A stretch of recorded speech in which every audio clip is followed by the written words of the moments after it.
I'd like to talk about innovations in social protection. And first, I'd like to start with why it is so important to have social protection. The first primary reason, obviously, is structural poverty. 1.3 billion people on this globe live in situations of extreme poverty. 1 billion people live actually in such bad poverty situations that they're suffering acute hunger. We have structural poverty due to landlessness, due to inequality, to lack of income and opportunities, lack of employment. On top of that, we have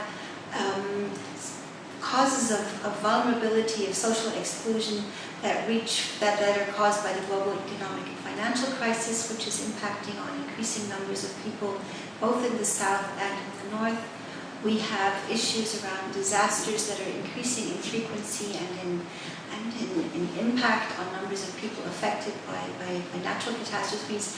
And we have an increasing number of internal conflicts and civil strife. All of these come together to increase the number of people living in extreme poverty situations, so that when actually, if one is looking at the situation of the world economy today, as a development economist, one is extremely concerned that the situation is deteriorating rather than improving, despite the progress that we're seeing on the MDGs.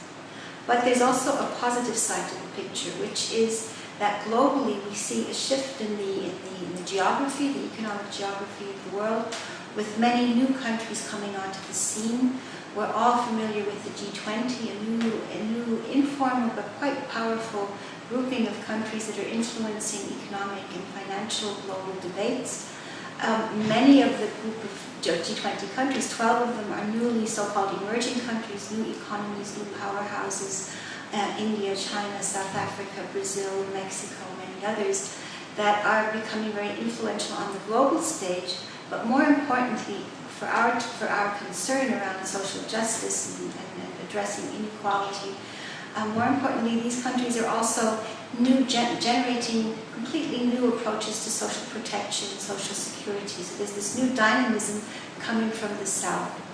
We could say that we're moving away from sort of a center of social protection, social security thinking in the old welfare states of the North, and we're moving to completely new ways of approaching social protection coming from the South.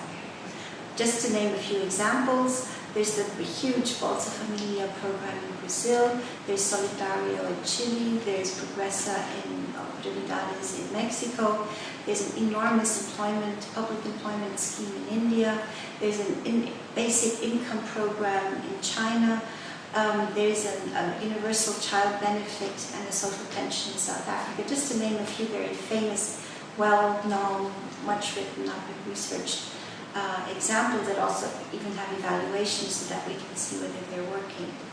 But there's also many less prominent countries, developing countries, low-income countries, that are also developing many types of social protection programs. So if we look at a mapping of where social protection innovation is taking place, we increasingly see countries of the so-called South that are emerging as the pilots, as the innovators, as the sources of new ideas.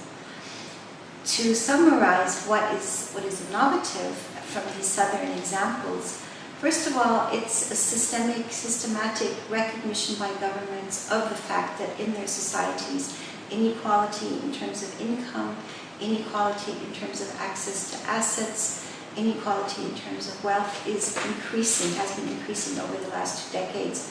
Poverty has been increasing in most countries if we take $2 a day as a minimum threshold of defining poverty.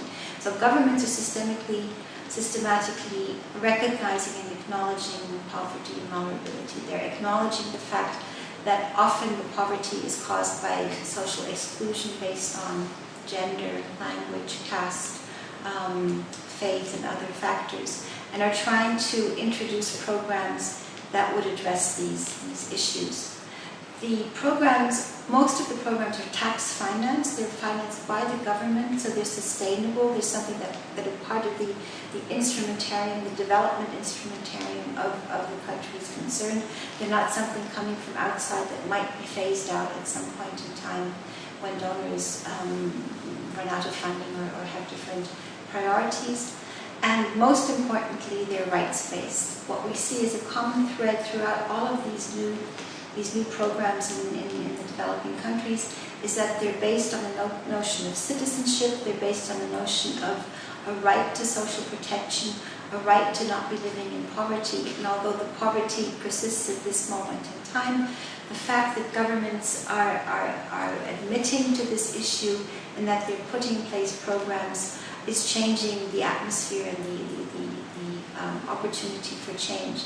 Many countries, in parallel to the government programs, are seeing a big surge in civil society movements, citizens, groups of citizens and communities claiming their rights. So I think that one can say that these innovations are slowly, gradually, but definitely moving towards social protection that would be universalized for all.